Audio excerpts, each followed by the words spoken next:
I pledge allegiance to the flag of the United States of America and to the republic for which it stands, one nation, under God, indivisible, with liberty and justice. I pledge allegiance to the flag of the United States.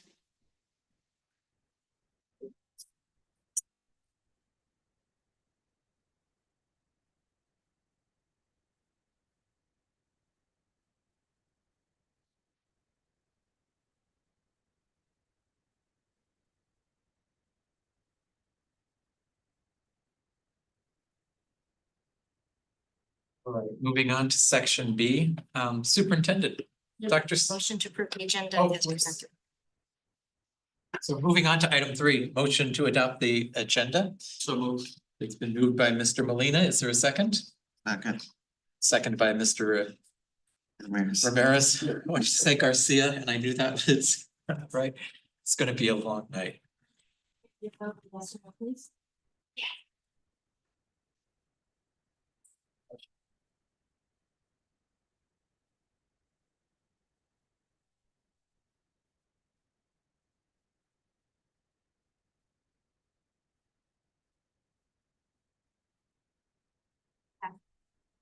All right, moving on.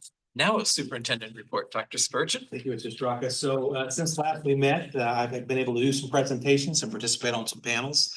First one of which was the ACTEAZ Fellows Panel. I was able to speak to some up and coming administrators or future administrators in the area of career and technical education, kind of where we sit right now and what our future holds for us in areas of advanced manufacturing and healthcare, transportation, and things like that.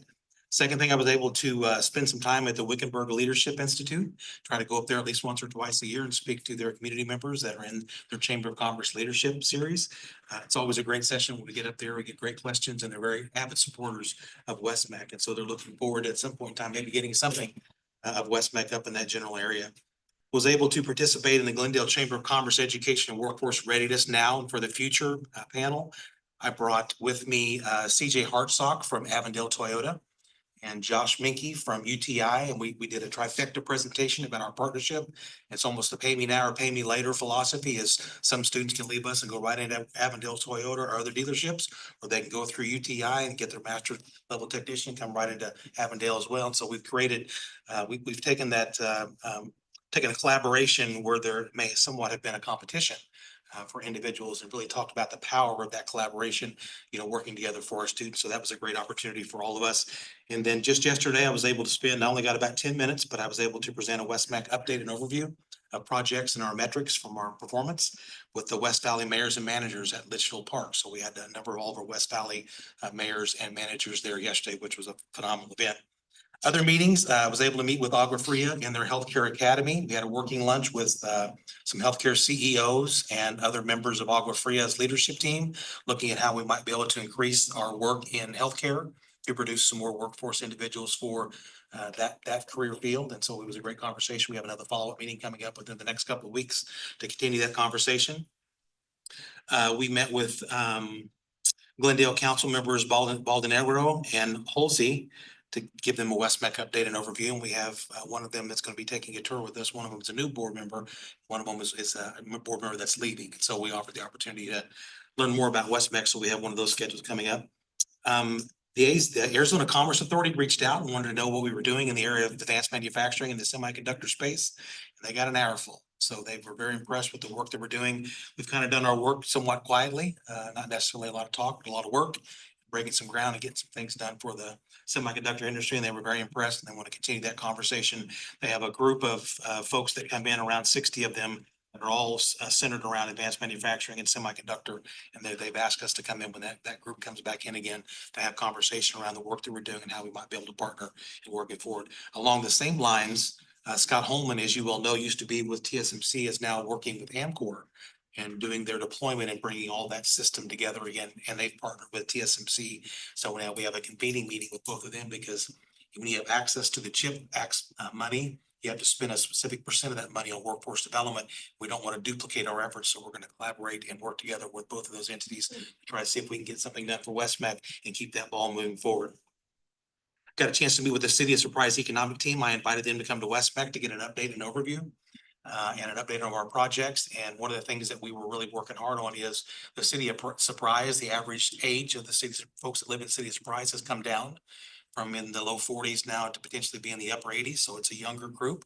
And so we're looking for some marketing strategies and obviously some opportunities for us to make sure we're communicating in the right ways so that our message gets out there and the Surprise message gets out there. So just a great conversation with them.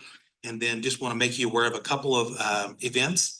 On November the 4th, we'll have a groundbreaking ceremony at our Northeast campus at 10:30 a.m. We'll be inviting some folks out there. The ribbon cutting will be a much bigger one, but this will be a groundbreaking. That'll be November the 4th at 10:30 a.m. Anyone that would be interested to go, be sure to let Louisa know. If we get more than 4, we'll have to post that as a meeting. So, and the last thing I want to mention is for the first of its kind, this Saturday at the Buckeye, better read this. The Buckeye City Hall parking lot, our Educational Alliance is having its first Shine and Show auto event. So we're gonna have a number of autos that are gonna be there, food trucks, swag bags, raffle prizes, auto-related vendors. There'll be a number of West-MEC students and folks there. And so we would invite any and all who would be interested coming out to see some of the classic cars that will be available there. And again, this is one area with we've expanded out from the Alliance, not doing just 1 or 2 fundraisers, but doing some additional things to be a part of the community. So that's my. What time on Saturday? It runs from 8 a.m. until 2 p.m. So it's not, you don't have to come and stay the whole time, but it'd be nice to pop in. I think I'm gonna be out there from 9 to 11. The prizes for the cars will be awarded, I believe, by Mayor Osborne from Buckeye at around 10 o'clock in the morning. So there'll be prizes and trophies and things given out. Yes, ma'am. That's all I have, sir. Moving around to the board. We'll start with Mr. Molina. Any updates? None for the board. I did go to 2 advisory committees, which I absolutely love. Met some new employees. I went to the one at Northeast on the 27th. It's on, no air conditioning. And then I went to the Central Campus on October 4th. Aviation. Love them. Yes, So good. fantastic programs. I think it was a couple of weeks ago that I went to the superintendent's conference over at the Southwest campus. Just for a few minutes at the beginning and got to talk to superintendents from districts around the US, or at least the West Coast or Western Conference. So that was an eye-opening experience. It was good. Exactly. We had the 3 days of the AASA National Superintendent Cohort at our Southwest campus. And they walked out here just blown away. I mean, several folks have been a part of districts that have CTE programs. And I heard a kind of a little comment on like, we've had this at our place, but it's nothing like this.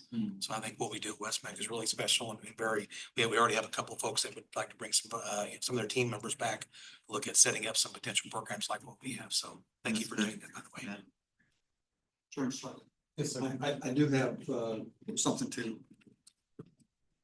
This past weekend, I did have an opportunity at a Meet the Candidate event where I was the candidate speaking, even though I'm running unopposed. The constituents in District 3 wanted to know about West-MEC. There is an extraordinary number of people who still don't know what West-MEC does and why it's important. So I don't seem to know who we are. and I took the opportunity to educate a lot of people, left some business cards and told them to contact me if they need more information. Gave them the website, and so everybody that was there was very pleased with what I told them about our bang for the buck, so to speak, as well as everything that we do to contribute to getting these young people ready for life. Ms. Bosom, anything?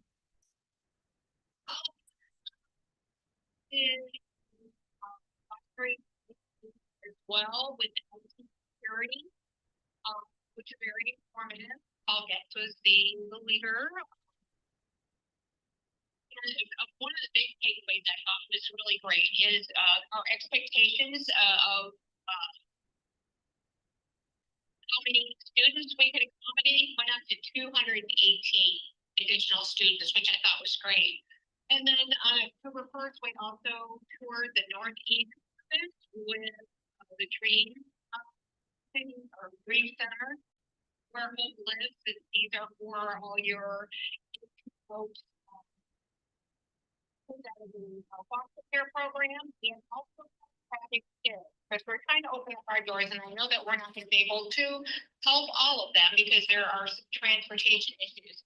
But at least they have a good idea of exactly what we do and what they do for these students and what we're working on. Brands or so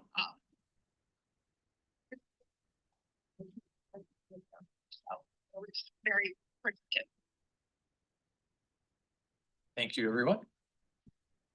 Oh, Robert, I'm sorry.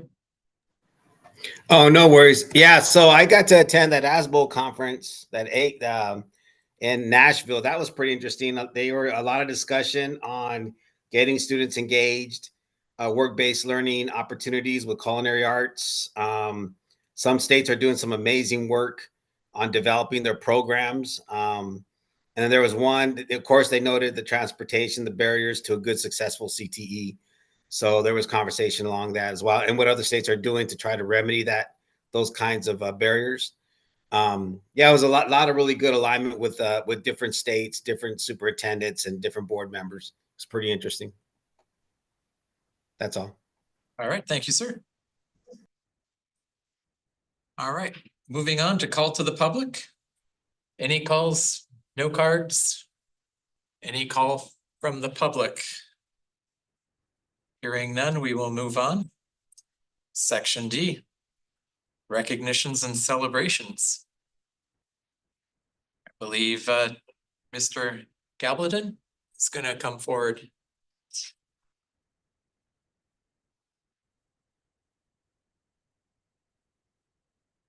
Good afternoon, board and Superintendent Dr. Spurgeon. So Central Campus would like to recommend Jay McDowell for Employee of the Month, and we wrote kind of a big thing here, but I'm just gonna read some highlights of for Mr. McDowell here. So Jay has done a great work with the aviation program as a teacher and program lead. His outstanding dedication and hard work has made West-MEC Aviation's high school program one of the best in the country. Most recently, Jay has developed a test prep system to ensure students are prepared for their FAA general written test. Since its implementation, our aviation students have achieved a 92% pass rate on taking all those written tests. Jay has also begun to work closely with our aviation parents and families. He has recently started to host information nights for the parents of our aviation students to explain in detail how the program works. A lot of that is just talking to them about, hey, because it's so complicated on when they can test, what can, how long does it take before they can finish and all that. So we just have these meetings with the parents to kind of give them an idea how that process works. We were just, a lot of times we're just giving it to the students. It was losing itself getting home. So putting it together with the parents so they at least know, when their students can test and go forward with all of their practicals. Jay has also introduced an opportunity for families to meet with him individually to discuss their academic progress. So that means if they have any missing assignments, they miss any work, he gets them to say, hey, these assignments are missed. These are the hours. This is what he has to make up. Here's our makeup times, and gets them up and rolling. Jay regularly goes to, above and beyond in regards to providing CTSO experience for our students. We do our CTSO state competition at Central Campus because obviously we're the only high school that does this, so we do it all there.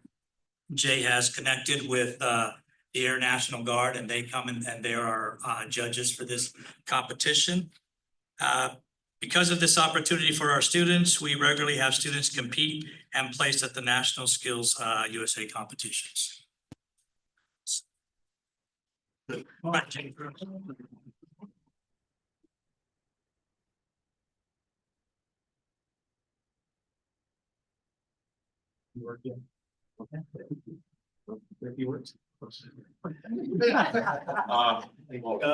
Thank you, and thanks to all the board. I came here 13 years ago now. I helped open the doors on Mr. Cabal in the aviation program. And I've just loved every minute of it, loved every day of it. And I couldn't do anything without everybody together as a team. There's just no way it can be done with one person or one individual. From my fellow instructors to the administration, I have amazing leadership above me. that helps me out in any way I can and is always pushing me to be better. My coworkers, the students, I learn from them every day. They teach me things as much as I teach them, and I just love every minute of it. Thank you for But this. you got a lot of confidence too at the advisory. That's sad, because of you're listening to everybody, including advisors that we got. It's fabulous, Thank you. fabulous.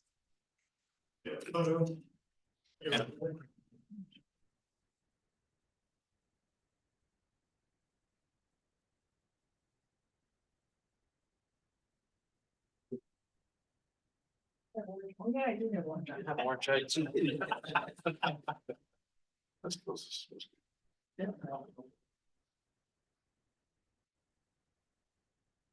All right, 1, 2, 3.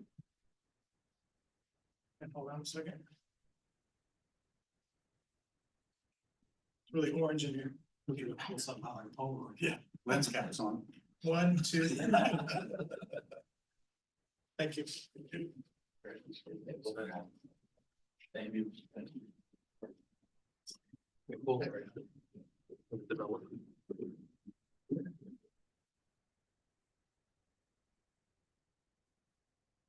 All right. Item number 2, the annual expenditure bond report. Rodriguez. Good afternoon, Chairman Straka, members of the board, Dr. Spurgeon. So I don't have a presentation. We have, the information is in the agenda item. So if we could just pull the agenda item up, please, and we can speak to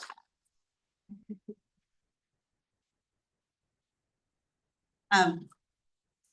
So we are required to report every year the status. Okay. The status of how we've spent bond money. What you see in the report is how we're spending it on, you'll hear from several of our contractors and architects this evening.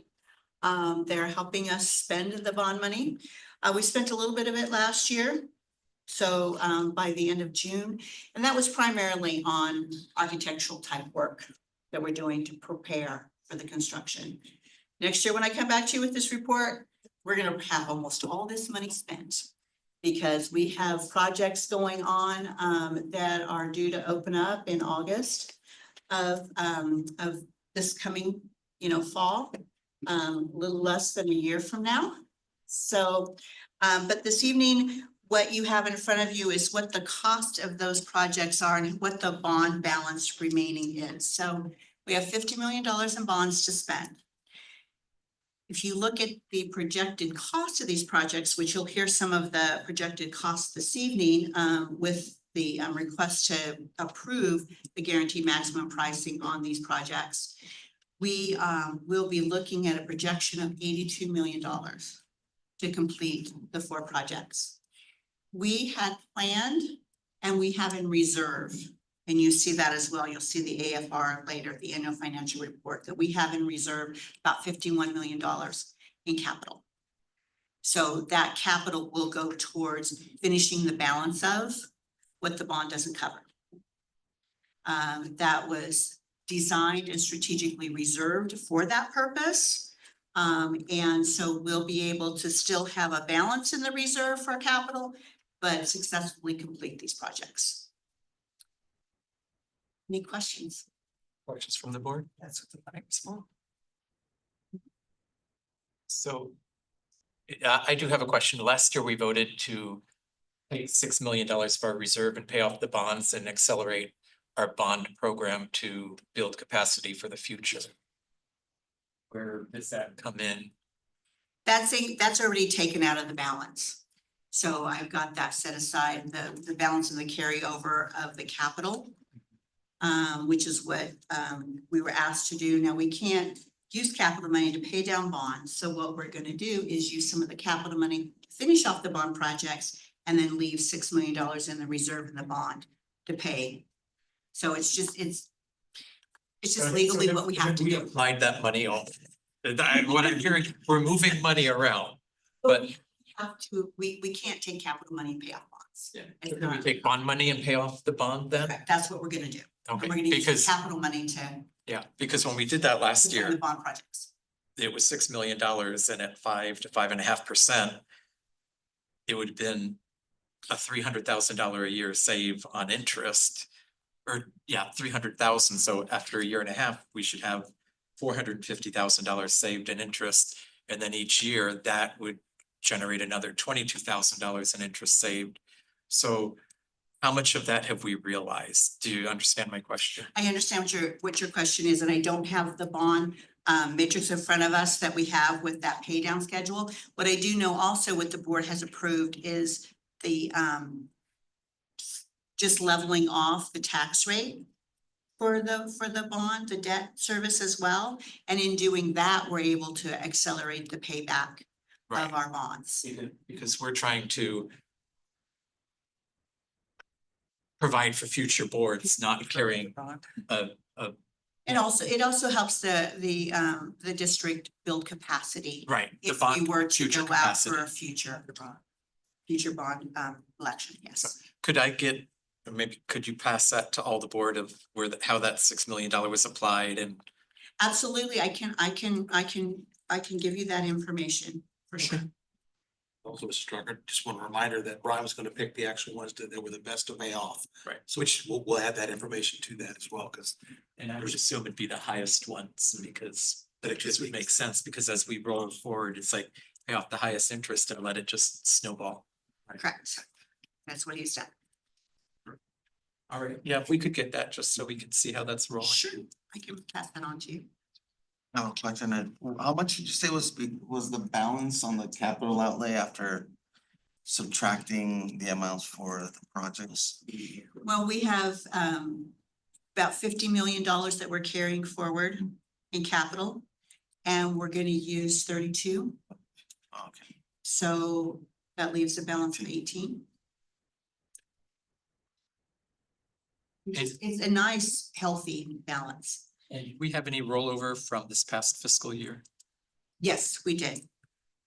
And I'll share that with you when I present the AFR information to you later in the agenda. Any other questions? Thanks. Thank you. Stay up here with Kathy. Oh, our self-funded benefits. That's just a side note, insurance becoming a problem everywhere. There are even HOAs in Sun City that are looking at becoming self-funded because insurance is driving HOA. It's gonna get worse. We do have a presentation for the self-funded benefits, and I just want to talk to you a little bit about just what the financial implications are. So good evening again. Chairman Straka and members of the board, Dr. Spurgeon. So just an update, Kathy and I have been working very closely on this together. There are financial benefits to going self-funded. There's also a lot of human-related benefits of going self-funded. So I just want to share a few of the things with you this evening. So one of the reasons why we chose to go self-funded is because of the amount of an investment that we put towards our insurance for our employees. So as the board generously approved, we cover our families. That is a very rare thing. So when we are in pools with other school districts that don't cover their families, we are contributing an extraordinary amount above what those other districts are able to contribute with the claims. So being in a pool with other districts was just not beneficial to our organization. We want to invest in our insurance. We're going to put that money in a self-funded account. Just like you pay your auto insurance, right? Wouldn't it be great if you got part of that back, or they set part of that aside in a savings account for you? Okay. And that's what we're going to do as an organization. So we will contribute the same amount in our premiums, but we're not going to pay out that much in claims. Last year, we only paid out about 50% of what we contributed. What happened to that other 50%? It went to the other organizations in them. So that's the goal, is for us to become self-funded to be able to invest our money in our employees. So what that will do for us is we can set our own customized plans to meet our population needs. Maybe we have a little bit of different kinds of needs for our population. We can look at trends and how the healthcare is needed in our organization. And we can be able to establish and customize, and Kathy and I will look at that and see what kind of benefits we're going to recommend that the board approve for our employees. So it saves in dollars, which means in turn, we can have money to invest in our employees in incentive pay and in our increases. What it also allows us to do is it kind of takes that middleman out, and we'll have a lot more transparency. So we can see our actual claims that are happening. There won't be any of this hidden cost over here that sometimes you don't always see. We'll be able to see all of that and know where every dollar of our investment is going. We can also identify the high cost drivers. Again, putting in programs to help support if we have a high diabetes population. What do we need to do to support them? What kind of programs can we put in place? We'll be able to determine that. We're going to continue to offer the plans that meet our employees' needs. One of the things that we've heard loud and clear is they love the Gold plan. That's really important to our employees, that they have that high level of coverage. So Kathy and I'll make sure that there's something in place to cover that. So those are some of the reasons why, and I just wanted to bring that back to the board and give you an opportunity to know that Kathy and I are working on some things. And then Kathy's going to share kind of our timeline and schedule of where we're at with that. Good evening, Jim. Oh, did you have a question? Yeah, go ahead. And this is probably a question that you get all the time, and I'm not sure you've addressed it before. But is there such thing as an insurance on your insurance in the event of a catastrophic complaint? It's called stop loss. Okay.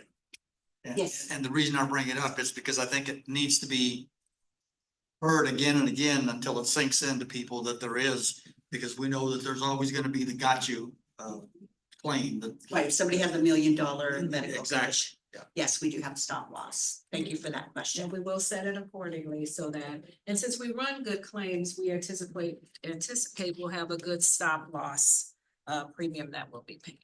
Are you enjoying? I mean, to me, this sounds exciting. Oh, yeah. I just, We've been wanting to do it. I think it is. I think it's neat. It'll be different, but I think in the long run, it'll be good. Well, I just wanted to update you on some of the things we've actually done since Marcy and I have started this process. So we've already met with the two main self-insurance providers here in Arizona. And we met with them on the 20th and we reviewed their products and services. And then we also met, and that was Valley Schools. We met with Kairos in September. And they also gave us a presentation. They reviewed the submission that they gave to us last year on the plan design. We kind of tweaked it a little bit, made some suggestions. So we met with them as well. Next, we met with ASBATE, which is our current carrier, just to do our annual look back to see how are our claims running, what are some of our high cost drivers, do they have any new and exciting programs that our employees can use this year? And they do want to see what we come up with when we do switch to self-funding, because you never know, they may get in the game too. So we have submitted all the data that Kairos has requested so they could put some numbers together for us to present to the board. And then after we start getting the plan design and get some premium information, then we'll bring our insurance committee together, because it doesn't make sense to bring them together without any information that they could really use to help us make these decisions. So that's kind of where we are, and we're really excited about getting this off the ground. Any questions? On the gold plan. One of the things I would say is previous administration would sit here in board meetings and say that the HDHP plans were bad insurance and substandard insurance. So I think there's some significant education that needs to be done, because one of the things that I even pointed out at a board meeting was we looked, and with what we provide in the HSA at the time, and now we've cut it back a little bit, but there's a certain group of employees. It is impossible with the HSA for them not to build at the end of the year, even if they get to the maximum amount of pocket. So I think there's some education that needs to be done, because with the copay, if they go and make all those copays, they would have nothing in their HSA at the end of the year, and they've had $3,000 out of pocket. Whereas with the HSA, they would have $500 in their HSA, and all their copays would have been paid through the HSA. So I'd really want to understand, why are they still convinced that the gold plan, what is it specifically about the copays that they like that is actually costing them money that wouldn't cost money in the HSA? Just from my experience working with the employees since I've been here, Chairman Straga, it's just the management of their healthcare dollars that they appreciate more on the gold paid plan. Because it's just that I don't have to worry about the total cost of anything. I can just pay my copay. I can pay my copay for my pharmacy. I can pay my copay for my office visit, and I don't have to worry about it. And then I know what ceiling I'll hit to be out of pocket. So it's a much easier way to manage those dollars. When you're in an HSA, you have to be more of an educated consumer. You have to monitor what you're spending, because once that money is out of the account, you don't have it anymore. And so now you're like, well, I still have this procedure, or I still have this medication, and I have no more money. So I think for some employees that really creates a fear factor. And so they're a little bit more drawn to the. That would be me. So, Yeah, if we're putting $300 a month into the HSA, by the end of the year, your HSA has paid it. And so I think it's a help them understand, because I'll be honest, when I had a choice, we were told, hey, this year you can choose copay or HSA, but next year everyone is being moved to HDHP, because we're paying an extra $200 or $300 a month for that convenience. And if they want that convenience, then maybe it's something they have to buy up to, and it might not be worth it then.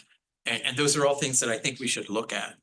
and I agree with you 100% about education and helping them understand. What I do personally is put scenarios together and let them see that. What you're talking about is kind of abstract right now, but put those scenarios together. If you had this or this or this or this happen, and build that for them so that they can see it's okay. It is scary. It's scary for some people because it is a little bit different than what they're used to. But I think Kathy and I will work on some educational type scenarios for them to help people understand how to invest in their own healthcare. And when they see those EOBs, those evidence, or what the actual cost of their care is, it's kind of a wake up call to them. And then how do we, when you go back to the two companies that are the self-funded model or self-insured model, how do we know how their negotiated rates are with our doctors? Because, if Barbara's the doctor and with Plan 1, she's only charging $100 a visit, but with Plan 2, she's charging $400 a visit. How do we know that, how do we get that information to kind of evaluate? That's all part of the reporting that they do monthly. And if we ever wanted to get that data in terms of what providers are our employees going to, Yeah. they have select providers, and that information is provided to employees so that the employees can be a little bit more educated. Like if they need to get an MRI at this clinic, it's going to cost this. Whereas if they go to this clinic, it'll be a lot less. So all of that is in the information that they're provided at the start of when they join the plan, so that they can be a little bit more selective. That's the transparency part, which is the beauty of having your control over your own plan. And just as an experience, like my wife had to have a couple of specialty visits last month. And because we didn't choose the right one, our copay for each of those was $350, which was quite a surprise because you don't find out till after the visit when you get the bill in the mail. And they also have staff members that the employees can call if they have a question like that, so that they can help guide them to the right provider, or based on if they want to be closer to their home or if they want to save a little bit of money. They have that as part of their service. I just worry that the staff is going to have to do a lot of work to try to figure out where's my best Or dollar, I don't want it to, Give them a concierge number okay, and they can work with them on that. It works really well. I've okay. used that in the past. Mr. Strong, if you have a couple examples of scenarios you can share with them. You're usually pretty good about coming up with scenarios to We can, fit some numbers to. We both know. Yeah, build some numbers to. Kathy has that's my spreadsheet of comparing the plants too. She knows how I think. Okay, very good. approximately how many employees do we talk?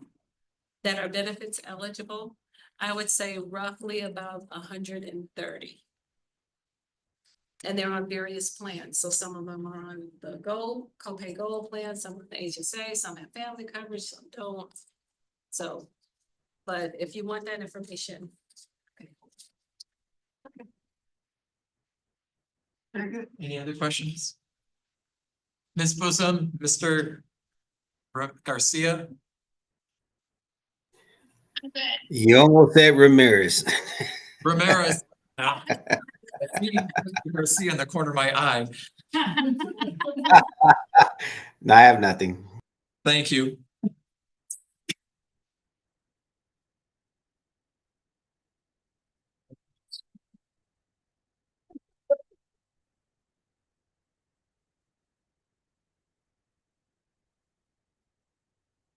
All right, moving on to consent agenda. Does anyone have anything they need pulled? All right, hearing nothing, I would entertain a motion to approve the consent agenda. Motion. All right, it's been moved by Mr. Ramirez, seconded by Mr. Molina. We cannot have discussion, so I'll call for the question. Linda, do I have a yes or no?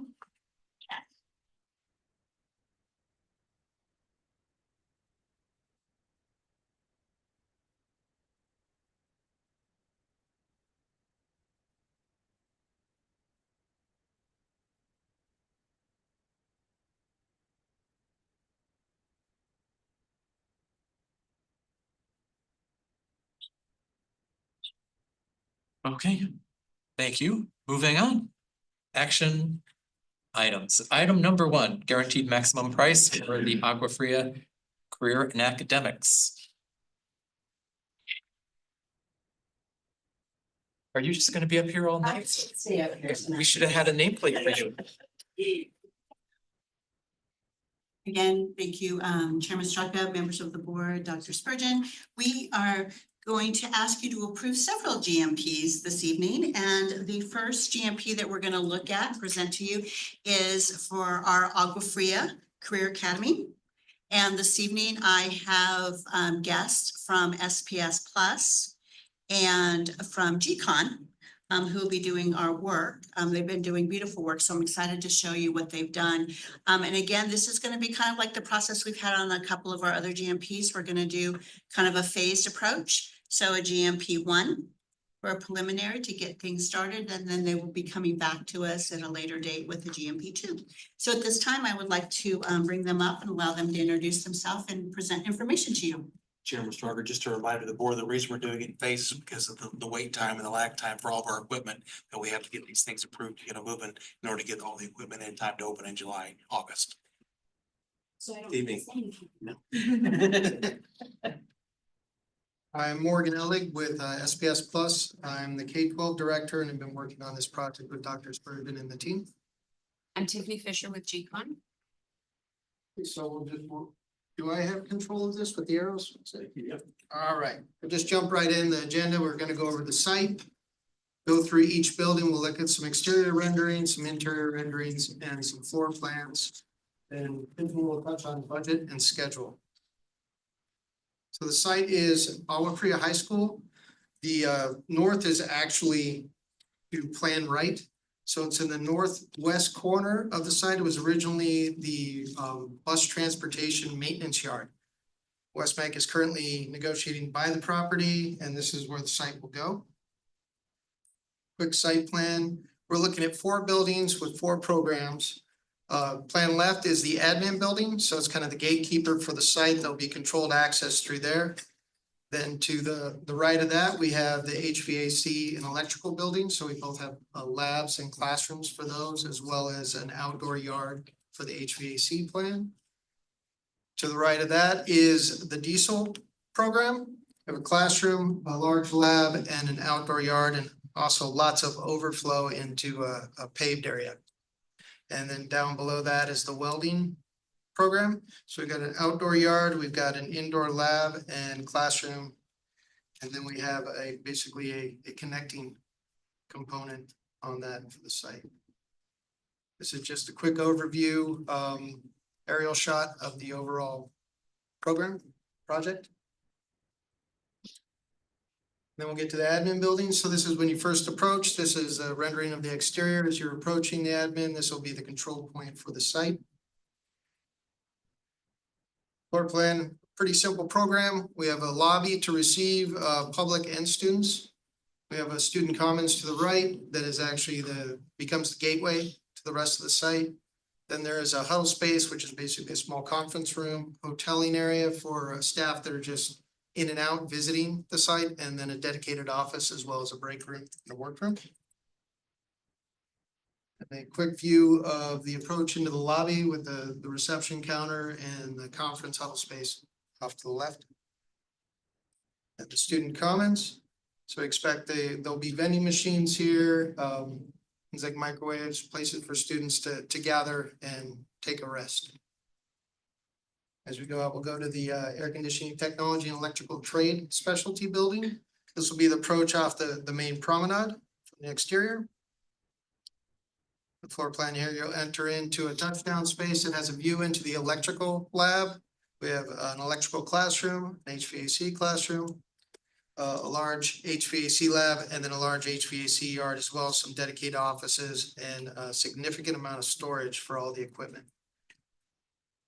This is a typical classroom that will occur through all 4 of the programs. So it should be mostly like this, minor changes may occur. This is HVAC lab with showcasing all the equipment in the space within. And then the electrical lab with all the learning components, as well as the opportunity to partner with the Agua Fria High School Construction Department to build basically a small house within, and then have the electrical and the HVAC programs come back in and fill that in. And then we have the medium heavy diesel technology approach. It's near the end of the site. Pretty simple plan. Actually, the middle orange that's at the top right is the existing building on site that we're maintaining that was perfectly set up. It actually had 4 bays, which fit the 4 diesel programs, or not diesel programs, diesel bays that we needed to provide for the students to work on. They have a dedicated classroom, a touchdown space, area for lots of training equipment, dedicated offices, restrooms, storage, and then a large exterior yard. And an interior shot of the diesel. And then welding technology as the last building on the site. As you enter, we have a touchdown space, shared office, classroom, an interior lab, a large exterior cupboard yard, and exterior storage. And then the way the building is set up, the majority of it has some trees, some landscaping along the promenade, so the building is obscured from Dicer. But Diesel has a section of it that faces Dicer Road. You'll be able to see it directly across the fields. So this is kind of the billboard that we presented. What's really cool is if you're sitting up in the stands at Agua Fria High School football game, it's almost like you're looking down at the ASU field. You look right into the West-MEC facilities down there, which is really nice. Could you go back to that for a second? Or to the That overall, one- So it's sloped downwards. And there's a psychological message that you're going downhill. They never, on election signs, they never put arrows down because it gives a negative impression of a candidate. So same thing for West-MEC. Is there a way we could have that angle up somehow instead of down? yeah, we can make that adjustment. You can't. Yeah. We're not headed downhill. Yeah, no. Right at the station. It starts. That's it, yeah. So you can see it's a really exciting project. It does have an extremely tight schedule. We're set to turn the buildings over at the end of July of 2025, so that students can be in August of 25. So in doing so, our request today is a little over 10 million for GMP1. And that encompasses all the long lead material and equipment items that we need to get underway, along with some of the work. We had a great meeting with the city of Avondale earlier today, and they're gonna help package the permits and give us a head start on the project, just to make sure we're making that completion date. So as you can see, we've kind of outlined again, all the MEP type of long lead equipment, some of the superstructure materials so that we can get that going, everything underground. Ideally, the 10 million GMP1 would get us out of the ground and started on the project before we have a final building permit to go inside. And by out of the ground, that is, it will look like a shell building. We won't have windows in there and interior fit out, but it will look like the masses. It's good news about the Avondale meeting. Do what? It's good news about the Avondale meeting. Great news. Yes. Great news. Questions from the board? I have a question on the admin building. So is there just one office in the admin building or is that like a big space for cubicles? Hoteling can house 3 people, and then the office is for 1 person able to meet with additional people in there. And then the huddle space could also serve almost like a hoteling space, but it will also be a conference room. Can you explain what that means? What is hoteling space? Hoteling is when you have staff that are visiting that aren't dedicated to that Oh. site. Say if Dr. Spurgeon came over to site, he would go into the hoteling space and that's where he'd work while he was on site. Oh, okay. So you have like tables and, Yeah, there'd be a full desk set up, Desk set up. monitors, so that you Oh. could just plug right in and go to work. okay. We just anticipated there would be one stationary person there, but there might be some floaters that may come from place to place. So we wanted to keep the cost down, so we made it one stationary place, and one opportunity. If we had 2 or 3 folks that needed a space to call home for maybe short periods of time. Can you go back up to slide 4 for a minute? Is that the? Layout, I think. The layout. The site plan. Site plan.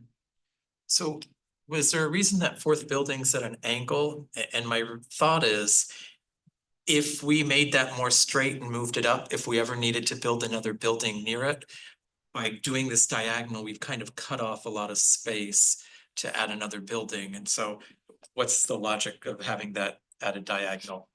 Part of it is to allow for enough turnaround in that yard between diesel and welding, because on the top, it's where the fire lane is, also a lot of the deliveries, so you're gonna have larger trucks going back there, also fire trucks.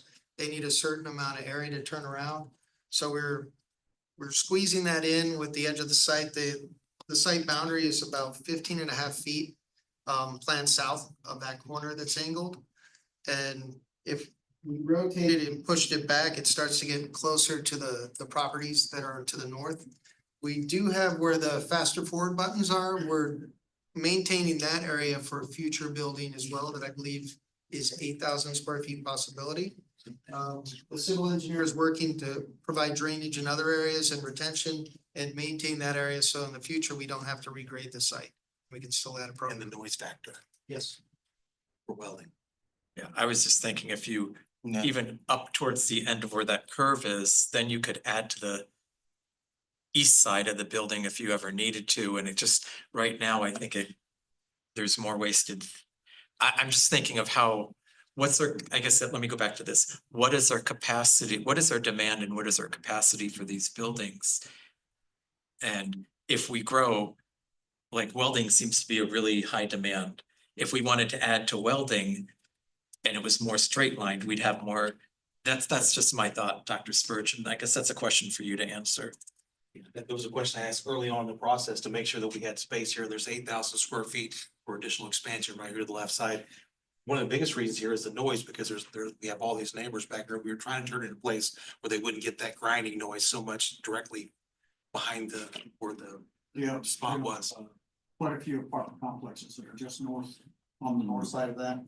And if you look at the previous slide, for the slide 3, you can see that the boundaries of the property we're talking about really doesn't, It's an apartment complex. well, you've got apartment, individual homes on the west side and apartment complexes on the north side. And if you. I think it'd be real tight. Well, we're gonna be buffering their football noise anyway, so they should be thanking us for putting the building there. It's Ottawa Free High School. They're not what they used to be. And we do have the opportunity on both welding and diesel. The space in front of there, we're able to expand and add another classroom if that's deemed necessary, so we already have that space built in. To add on, plus we have the ability to add an 8,000 square foot building standalone. So we have space, we've anticipated space for a new classroom here, then 8,000 square feet for a new mansion right there. And that'll be about all that part of that property can hold. What's the capacity? How many students can we put in these three buildings now once this goes live? 50, 100, 300. More programs, 50, 52 and 250, 300 kids. That's just offering two sections. So it'd be 50, 50, it's 150, my mind's not working right now. 50, 100. Okay. 250. Right now. I had a similar question about the layout too. Is there a reason for the 4 separate buildings? Is it more cost effective to build that way?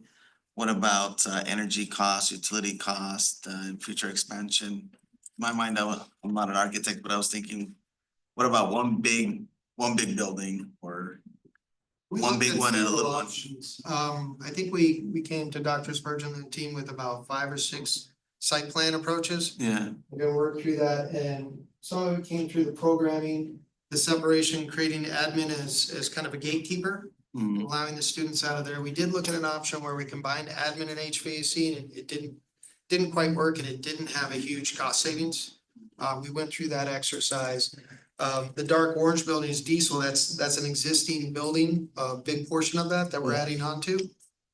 Plugging in the HVAC building to that, we would have to do a bit of reconfiguration just because of the access we have to both the yard, the storage room, and then also egress that we have out of the north side of that. So we had to create some buffer in there. And then at that point, welding was gonna be too large to plug in to anything else. okay. And working with what you have there on site already then?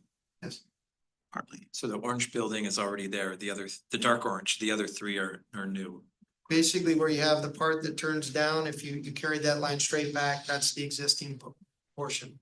Yeah, It's the building you see in the top right, just above the circle. That's the existing diesel, or the existing building that will be diesel. And are we gonna use any of the other existing buildings?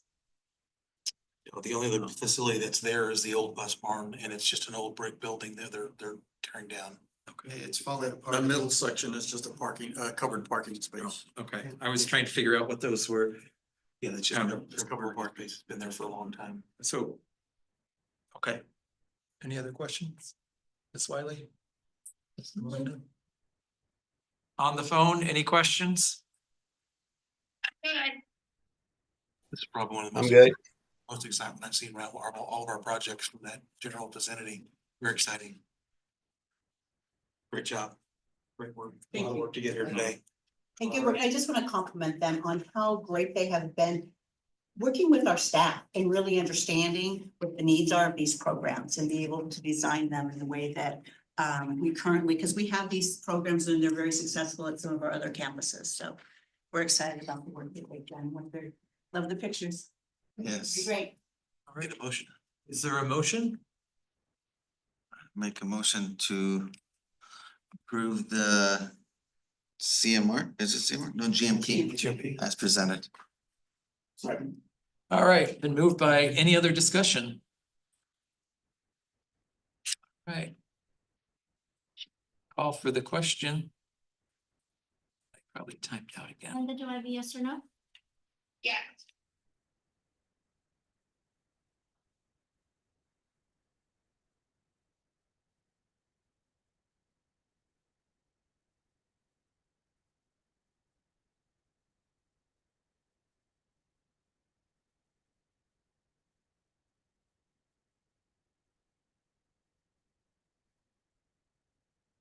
Question pop up?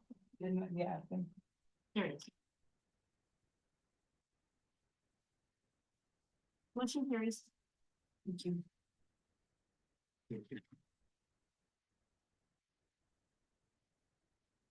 All right, moving on. Welcome back. Thank you. Thank you, Chair. It seems like you've been here a lot. Dr. Spurgeon, so our second GMP of the evening is for our Southeast campus. So that's a very large campus, brand new campus. We're very excited. We've been working with DLR and Chase Builders. And they are here this evening to present again a phase one and to get this. Now, this is a phase one GMP.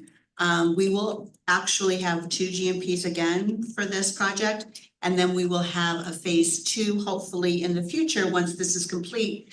If the voters authorize or the board authorizes and the voters approve an additional bond sale for us. So this evening, I want to call up our partners from DLR and Chase to come present to you.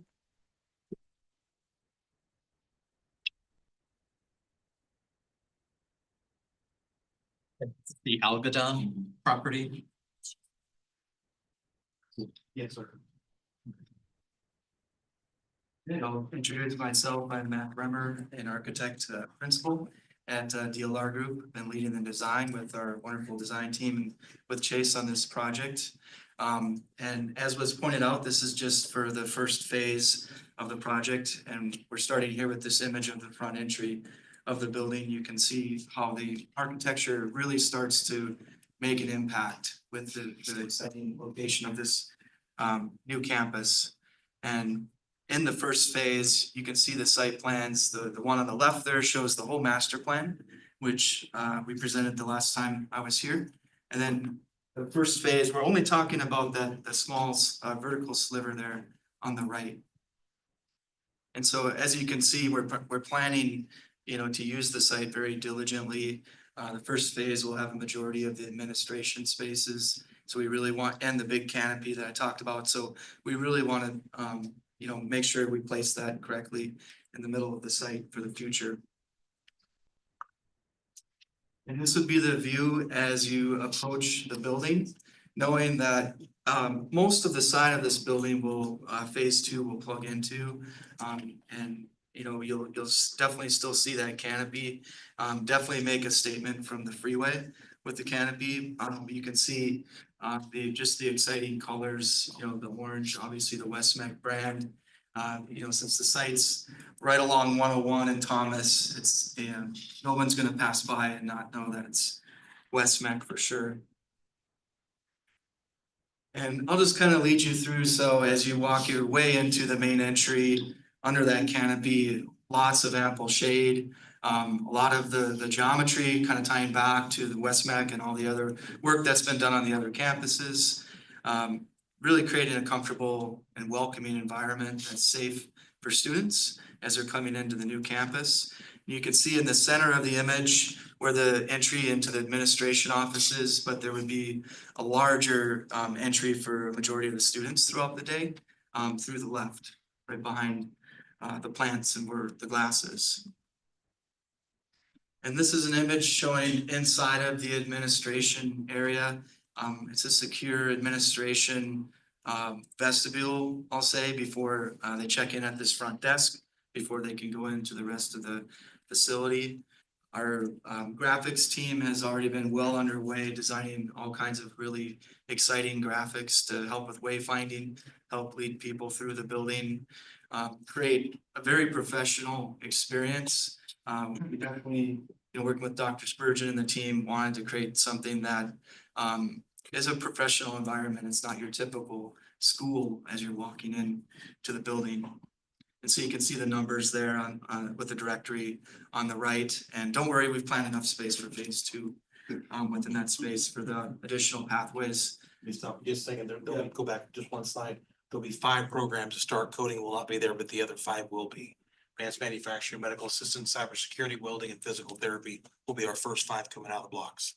And we tried to add 2 healthcare opportunities there because we are 130-acre plot north of Banner Estrella Hospital on Thomas. What's the total acreage of this space? 38 acres. Yes, sir. And so you can see immediately, once you come into the main entry, all of the excitement of the pathways being celebrated on the graphics. So the advanced manufacturing piece, which has the semiconductor, would be that lab that you see as the showcase when first entering. The glass and all the transparency, it was one of the major themes because we really wanted to showcase the programs for not only visitors coming in the facility, but students when they come there to see and experience the pathways as much as possible. The IT pathway happens to be the one in the far back off to left side. So that would be an IT server that's on display prominently right there in the lobby. We're also planning a large meeting room up kind of in the center with the orange color on the glass. And that would have an amazing view really up on that second floor, kind of looking down into the lobby, looking down into the lab spaces. And then the last thing I wanted to point out, common to all of the major lab spaces is all of the natural light. So the design includes clear stories that are all facing north to let that natural daylight into the space. And speaking of the graphics, this is an example inside the welding space. Here you can see some of the graphics on the wall talking about some of the activities and safety factors and things, that the welding program really is emphasizing. This is a view from the second floor. So if you could imagine, again, looking back to the lobby, now we've kind of flown back to the lobby. If you could imagine that wall beyond actually being removed, that will tie into the second phase. And then if you were standing on this same part on this area and turn the other direction, the second phase would be that direction. So in both directions, this really forms the main connecting concourse on the second level that when phase 2 comes will be the heart of the campus. And again, views looking down into the lobby, looking down into the advanced manufacturing space. There's the meeting room with the orange. This happened to be an earlier rendering. The design has progressed and throughout the phases a little bit, so it doesn't look exactly like that, but the idea is when somebody comes in as a visitor or potential industry partner, they just, have that wow factor being in that space. This is a view looking down into the advanced manufacturing space from the second floor. We have many spaces like this, not only from the lobby, but also from classroom spaces as well. So there happens to be a classroom off to the right there that would have a walkway, also looking down onto that. So throughout the facility, this is one of the common themes that we're really trying to design for. This is a view inside the welding space once again. You can see the overall configuration, very similar to, we took the layout from the Southwest where, all the booths are on the perimeter, lots of open space in the middle. So the instructor can see what's happening in all the booths, but then also safety wise. So the students have a lot of room to safely work on their projects and they're not banging into each other with materials going in and out of the booths. And there's an overhead door facing to the north, a canopy that expands further out for additional outdoor workspace as well, effectively increasing the lab space by quite a bit. And then this is a view back at the advanced manufacturing. So again, just kind of summing up to what I was saying in the beginning, when people come in, we really want this program to wow people and be the showcase right in the main entry for phase 1. And then we've included a link to the fly-through. So if you have a chance, take a look at that QR code there. And then just to update you, the current phase that we're in right now is construction documents. So the design is getting wrapped up, quite rapidly. So it's very exciting just to see, I can't wait to see dirt moving and things going vertical on the site. So my name's Tim Goyette. I'm with Chase Building Team, Project Director. Just a real quick overview on the schedule. We're well into construction documents. The whole cusp of our plan is to submit for permit in December, getting ready for a March start. That's why we're submitting to you today an early procurement GMP, and the whole idea here is to order these long lead items and really just make way to really hit the ground running in March. These are mechanical equipment, electrical equipment, a lot of piping, plumbing, items like that. And thank you very much for having us here today. A question on the design. This being Arizona and summers are long and hot. I see there's a lot of shading provided by these buildings. How accurate is that on the drawing, the aerial view? So actually, it was a geo-reference to the correct latitude and longitude, so the shading is very accurate Yeah, in terms of the time of the year. And we looked at several different times of the year that are critical, especially, when you get into summer into late fall, when you get a lot of that west wind. So yeah, that impacted, or west sun, that impacted a lot of the decision on where we put windows. A majority of the glazing, or glass, I should say, is protected by not only the canopy, but deep overhangs as well. I'm trying to minimize west face as much as possible. especially if we set up like outdoor seating, tables, benches, stuff like that. And the current plan is actually in phase two, though, there will be a building sitting to the west of that. Mhm. So that'll further shade that outdoor student area Yeah, even better. it's great. Oh. When would work start on this? March. Next Early March? Okay, great. Opening of July 26th. Open July of 26th. That's good. Other people questions? Looking to make use of any solar panel augmentation for.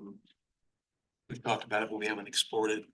It's just, we still gotta take it, well, it's just very expensive, and we gotta take a look at the cost benefit for, putting those in, cause it's a very expensive upfront cost. You don't really realize those savings Yeah. until years down the road, and so we've talked about that, we just haven't put numbers to it yet. When the board looked at it before, and we've had it on other buildings, the payback looked at about 28 to 30 years to Yeah. break even. Yeah. And that assumed that they didn't get less efficient over time, and they get less efficient in the summer. So there's a lot of other factors. We probably should look at what we have. Yeah. Can I ask a couple of questions? On slide, slide 4?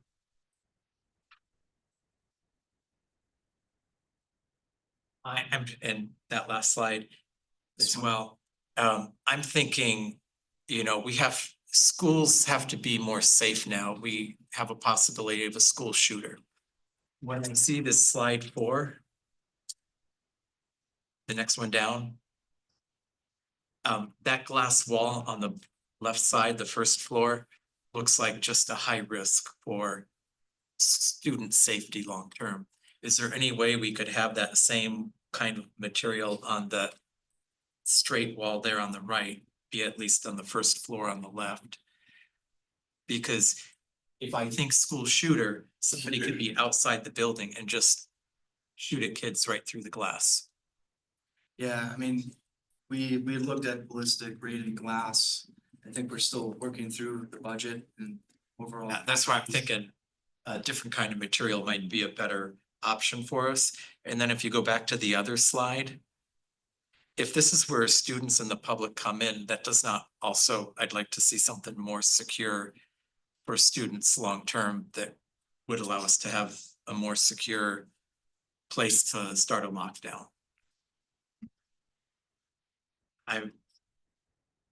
It's also nice to be able to see Yeah. through there too, so maybe put your bullet. So- I don't. Yeah, I'll just say, this is a very detailed topic, we could talk forever about it, but it's kind of, you want both, you want visibility from the front desk to look out at the front of the building and into the commons to see what's happening. So visibility is almost just as important as having areas where you can take cover, or even more importantly, sometimes escape from the building. So having multiple entries out, having spaces where there's not a lot of windows where people can go and congregate is all part of the solution. And we have a lot of those spaces in this design already, so. Yeah, just, my concern is, I'm not an expert on that. That's why I'm asking the question of what's the best way to make sure it's secure. So talk about the bulletproof glass and also the tactical, there's two different kinds that we're gonna be on here to make sure that wouldn't happen. Yeah, I mean, we have Riot. a riot resistant glass in addition to the bulletproof glass, which is like the next step of expense that we went into, but basically the tactic there is to delay. So if anything does happen, if someone starts trying to break through the glass, eventually they may get through the glass, but the delayed amount of time will give the authorities Right. That's enough all we time to need get to the is- site. And that's honestly the best compromise, I believe, other than, just getting rid of all the glass and making it feel like a jail. Yeah. No. Well, so I'm good with the second floor. It's just the first floor and ground level of visibility from the outside. Yeah, we could double up the lower floor and just do the single on the top. That would do it. As a compromise. Yep. Yeah, no, something to Maybe think it about. I'll yeah. defer to you, but I just, if we're building something, let's make sure it's gonna keep our students and staff safe. Yes. Right. From the beginning and not have to go back and retrofit it, cause that'd be much more expensive. Yeah. Because the riot proof, I think, would be good if we did it on the lower level to meet Mr. Straka's request. Then just kept the bulletproof at the top of it. That would be great, because you're not gonna see, you can't get students on top of that, so, but you would be able to secure that bottom half completely. And still have visibility. Is there a way to electronically lock down the doors if you've got this person here monitoring or greeting people? And you've got visibility of the entrances, some security system. And you see something that looks like a threat. Now, obviously, we have to train them up on what the threat might look like. Be able to hit a single button that locks everything down and sends out an alert simultaneously. Definitely have that technology. Yep. We're moving to all buzz-in systems at our schools now. Because right now we don't have them, but I know that Chad has those on the way to be able to buzz folks in. Right. Except for a period of time, because when you have students that are in transition, there's it's like we're on a timer. So on a timer, a certain period of time, kids can come in as they please, but then it goes back locked down once that time zone ends. And it's easier to build that when we're building the buildings than to go back and fix Go it back later. and fix it for sure. Yeah, great job, gentlemen. This is very exciting. Any other questions? I would entertain a motion. So moved. So moved by, Second. and we switched. Mr. Molina made it. Juan seconded it. Any other discussion? Any discussion on the phone?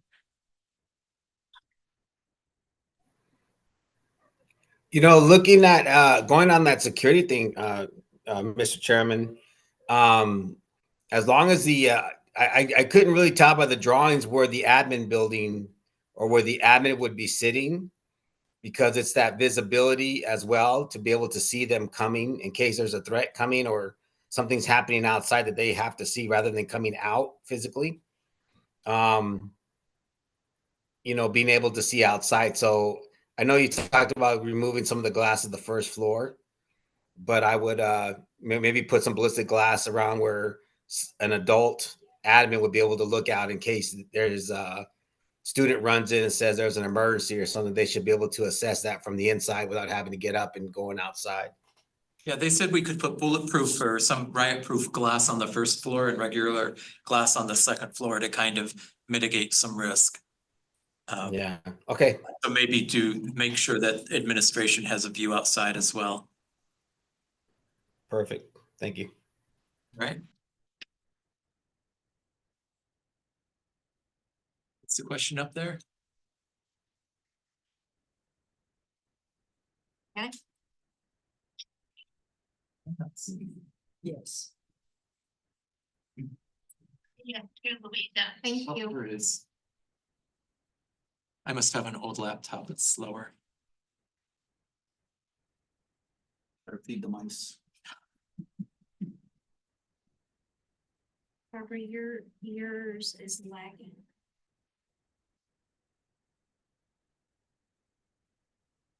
Barbara, did you vote? Yeah, she's trying to Uh, log in. Oh, yes or no? Give me yes or no. Yes.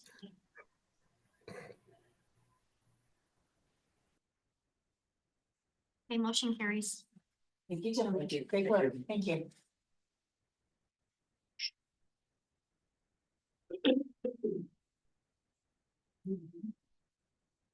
All right, moving on to item number 3. Northeast Campus. Yes, thank you, Chairman Straka and members of the board. I have the pleasure this evening, we are coming back to you with the GMP2 for our Northeast Campus. Our partners have been in front of you with the GMP1. They are ready to go. They've come back this evening with the final numbers for this project. So I am going to allow and ask our partners from McCarthy and Orcutt Winslow to come up and share information with you. Thank you.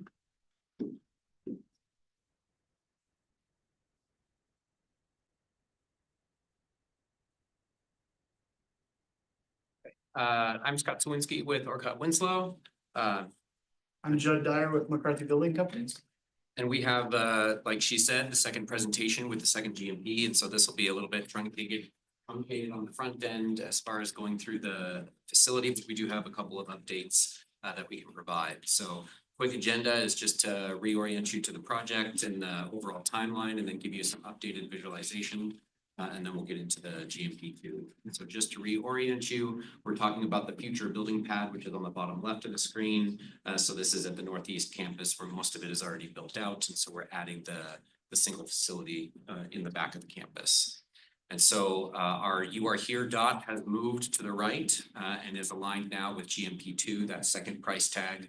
And so that's what we're presenting today. And then we just have a few updated renderings of what the exterior will look like for that the mix of both the existing facilities and the new facility, which is the center of the image and then further back. So it'll house advanced manufacturing and welding, as we've previously shown, as well as automotive tech, bringing EV and hybrids into a separate bay for that program as well. So last week presented GMP number 1, which was about 8.37 million. Today, we're presenting the balance of construction and finishing the projects at 5.55 million. That totals the GMP. Can't thank enough governing members, Dr. Bernard and Marcy, OW, for the partnership we created to present this price today. We have mobilized on site and we're excited. We're still on track to open in June 2025.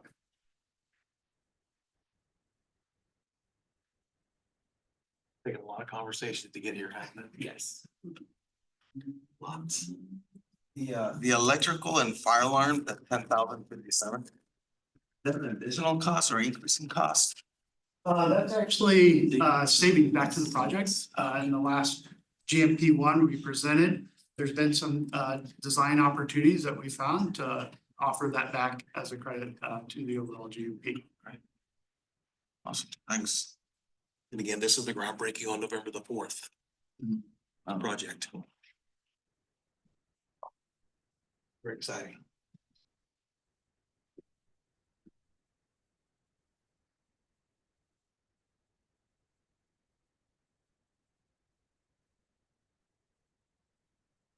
Any questions? Otherwise, I'd entertain a motion. So move. I'll second it since Mr. Ramirez is taking too long. Somebody wanted to give somebody else an opportunity to second. So I waited for Miss Wiley and she didn't. All right. Ready for the question? Yes, Louisa. Thank you.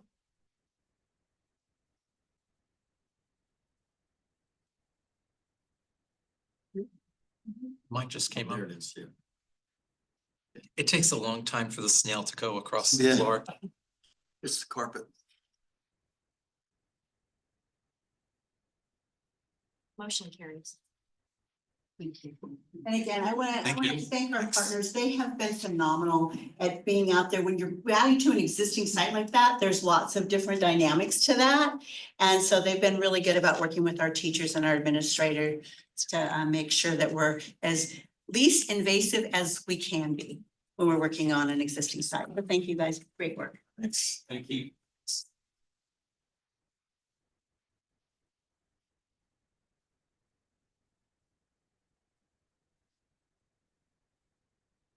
Moving on to the next item. Ms. And I'm Rodriguez, so this nice to evening- see you. Thank you, Chairman Straka, members of the board. So this evening, we are presenting to you our annual financial report. This is a report that is presented to the governing board in October. Excuse me, it is required by state law that we approve this prior to October 15th. So we're presenting this information to you this evening. So what you, the work that's been done to propose and adopt the budget in June and July, then we live it out. So the annual financial report really just tells you how we've actually spent the money. So budget is kind of a, we think we're gonna spend it this way, this is what we actually did with our money. So just some highlights for this.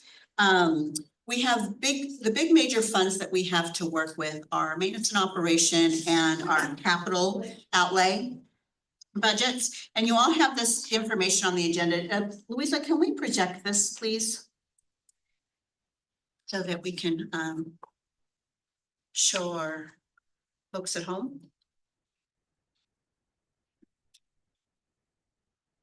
Thank you, ma'am. So what you have in front of you is what we've spent in our maintenance and operation budget. So it'll give you a little bit of a comparison of how we're doing year to year. So we spent 34 million last year. In 23 and 24, we spent 45, so about 10.8 million. Capital, same kind of an alignment.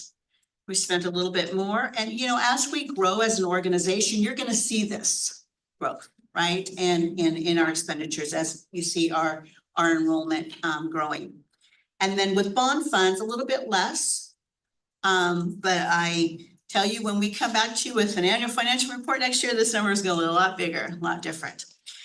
So what we look at when we budget, we project what we're going to carry over. Okay, what we think. Because remember, our year hasn't finished off yet in June and July. So now that we've spent and we have an actual number, we actually, and our budgeted to be carryover in maintenance and operations and M&O of $16 million. We're actually going to carry over 25. And then in our capital budget, we said we were going to carry over 41 million in capital. We're actually going to carry over 46. So in December, we will come back in front of you with a revised budget. And that revised budget will have those increased carryovers. And we'll have some recommendations. Dr. Spurgeon and leadership and I will take a look at, do we want that? We have the options. We can take that money that is carried over in our maintenance and operation budget, and we can carry that over into our capital budget if that's how we see our needs for the organization, and make sure that all of our maintenance and operation, our daily operating and salaries and things like that are covered, and then we move it into capital. It appears to me that this organization has done that based on the capital balance that I'm looking at.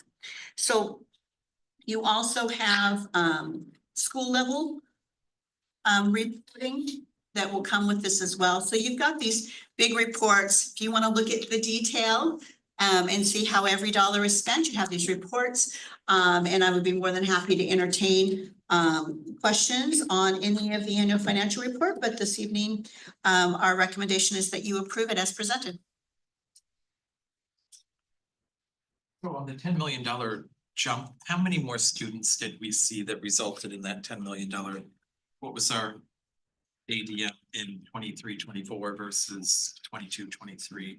Well, that is actually on I page. know that's somewhere. Yes, it is. But It went from 8,900 to, I'm sorry, it went from 8,300 to 8,900, so 600 kids. what page are you on? So it's on a summary page. In the annual financial report. I'm looking for a page number on here, but there's not.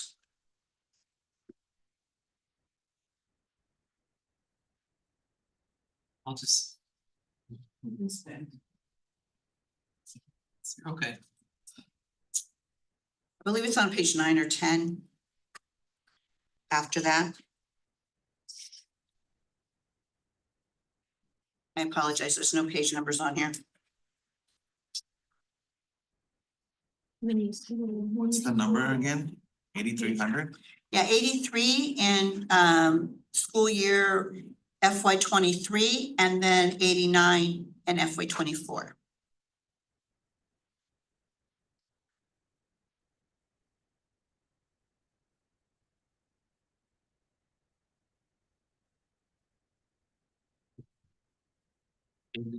I guess my next question would be, not for tonight, but as we talk about the buildings we just approved to open in June of next year, what do you project the student enrollment to be, and how does that impact our budget? Because if 900 added 10 million, and we're talking about two or three sections of each of those, how many kids? We're talking 600 more kids.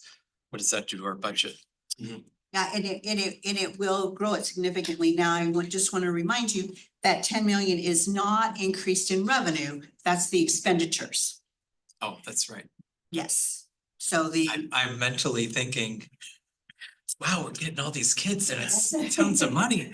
Well, a couple things we've talked about is, with the carryover funding is we know for a fact that Marcy is going to put back a specific amount of money to start those programs up. Because it's almost like being self-funded, you gotta put some money aside, because there's some initial startup costs. We're gonna be able to take some of that money to be able to get things rolling until we actually realize the new student information that comes in with the new ADM, as well as some capital expenditures for. Yes, that is correct, sir. Thank you, Dr. Spurgeon. So we will accommodate for that. I think what would be helpful for the board to understand is going, thinking about all these buildings we're building, how many more students are we gonna see in 25, 26, and 27, 26, 27, and what does that do to the numbers? Because Yeah, and we can, and that's something that's that, something we should know long-term. Like revenue. It's a year behind, but still, and I can put it's a a ballpark. format out, Yeah. because I do look at things from a 3 to 5 year projection, and we talk about that all the time. Dr. Spurgeon and the executive team and I about what does that long-term plan look like for us? So we can make sure we're always planning ahead, which like Dr. Spurgeon has said, it's gonna cost money to open these buildings, right? Before we actually realize the revenue for the students that are attending. And sometimes it takes, a year or two to build the programs up. So we're in a very good shape financially, having the reserves that we have to be able to maintain the existing programs and support new programs. Mhm. Other districts would like to be in our position. Yes, they would. Absolutely. True statement. Question about that, we're blessed. Okay, any other questions? Thank you for that question, by the way. That's a good piece for us to take a look at too. And it helps the board understand where we're headed, because our job is really the future of the district, and we need to know, this is. Yeah. Yeah, and it's a budget, and it's a guess, it's a guess, but Marcy looks 3 years out anyway, so I think she's a good guesser. That'll be a good piece for us. Yes. Get to push it out. Any more questions? Mr. Ramirez, No, I'm good. Mr. Molina, I'm good. on the phone? Good. Mr. Garcia, on the phone? I'm good. Thank you. Would anyone like to?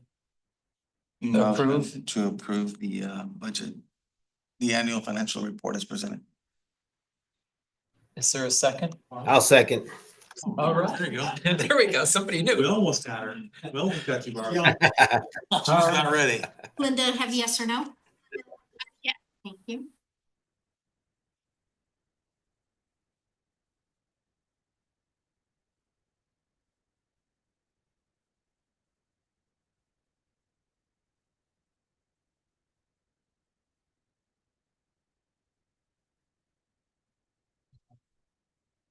Robert, thank you. Last time. Motion carries. Thank you. All right, moving on to item number 5. The ASBA has sent us some proposed bylaw changes, and since we are a member, we can discuss them, or if there's no interest, we can just move on. But So just to note, the ASBA, in order for them to actually go with the changes, they have to receive 2/3 vote from member districts. So just letting you know that, they did email me to find out when we were presenting this to the governing board. Does it count as one vote or 7? No, one vote for the entire board. And basically you will vote yes that you approve, no, you don't approve, and then you just delegate me to cast that vote for you. I'll make a motion to go through. That we approve, don't approve. do not approve. Is there a second? Ms. Bosom, is there a second? Ms. Wiley made a motion, we don't approve.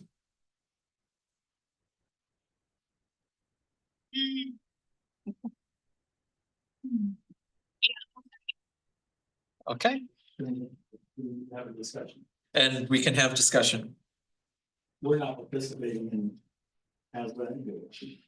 We are members. We are still members because we use their insurance, which we probably won't. Transitioning over to the trust. We transitioned to the trust for policy. Yeah. Ms. Wiley would like to make a statement. Yes, that's exactly the statement she would like to make. That's why I figured Ms. Bosom would like the privilege of doing the second. Because she would like to also equally, so. I Yeah. understand. And I had concerns about the terms here, conduct deemed detrimental. It's brought up like 3 times, but there's no definition about what would be It's all considered. subjective. Yeah. Exactly. That's my, and everybody who's been around Ms. Wiley will know, my biggest complaint about ASBA is their terms are subjective and they don't give any, as you're saying, any definition.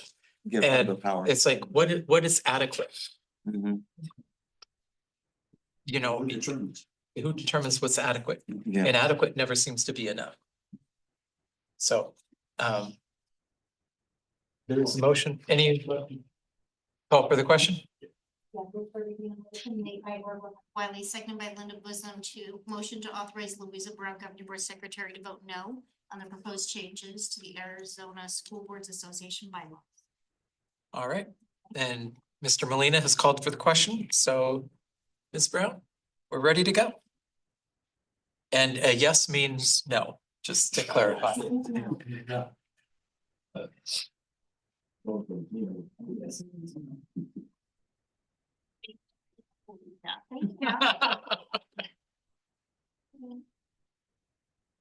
Motion carries. All right, future agenda items. Any requests for agenda items? All right, hearing none, I would entertain a motion to call for executive session as defined in the agenda. motion. Moved and seconded, By, Mr. Molina, we have votes. so we do need to vote. Yes or no? Yeah, Thank you. okay. And so should I hang up now and wait for Frank to? Yeah, let's wait till the vote, so I can let you know if the vote carries. Yes, motion carries. So go ahead and hang up and then we will, call you, conference call in the executive session. Okay. Thank you. Yeah, bye-bye. We'll take 5. We'll put them. Yep. All right, the board will reconvene at 6:15.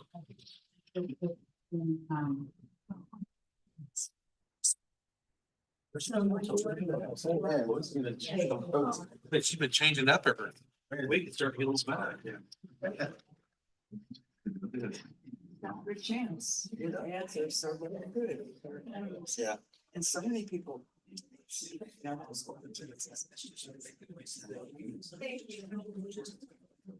All the other things.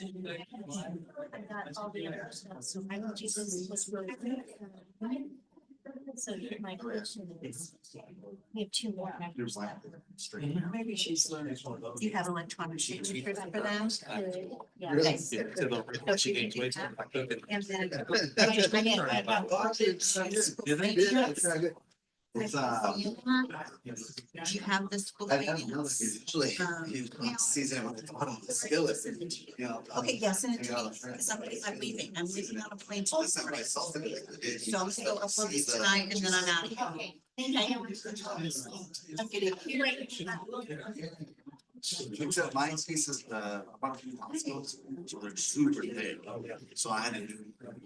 Hold on, I think you called for like 8 minutes total. I didn't do it in 12. So I still got some little pink, not a lot of pink, but still some pink in the middle. She likes hers more pink. I like my pink. She likes hers pink, so I usually try to get her a smaller steak, so I'll do hers like a couple minutes less than mine. Like two, I don't for that last 2 minutes. I asked about it today. Yeah, I yeah, came here, yeah. yeah. As if you ever go to Off the Hook, which is probably pretty close to you over by Millennium High School.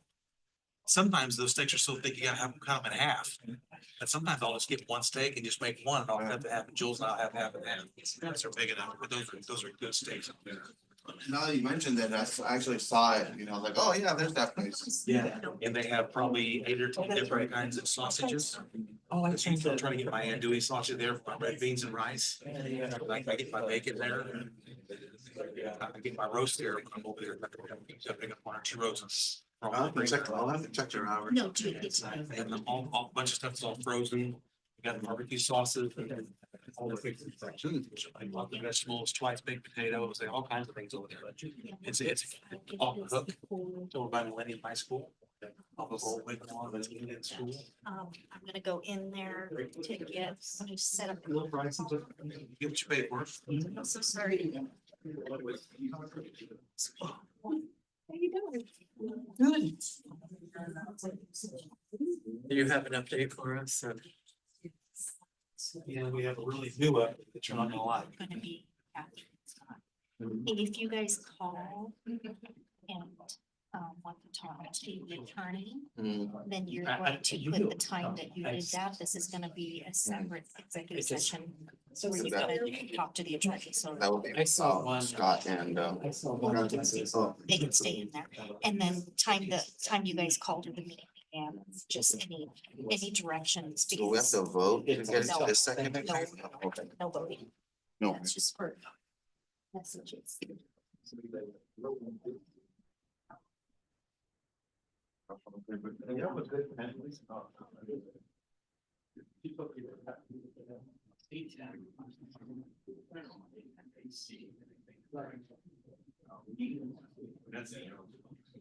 Some of our students, the things, getting to specs on they see for testing.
Do we need to vote on that? No. No. So I'm gonna, there we reconvened and I would entertain a motion to adjourn. All right, we are, and I can just adjourn. We don't even have to vote. So we are good till next month. Unless we need to have a special meeting, We but have to work all on this. We have to work all for sure. 13. Yeah. Oh, what time did you adjourn? 6:54, according to my watch.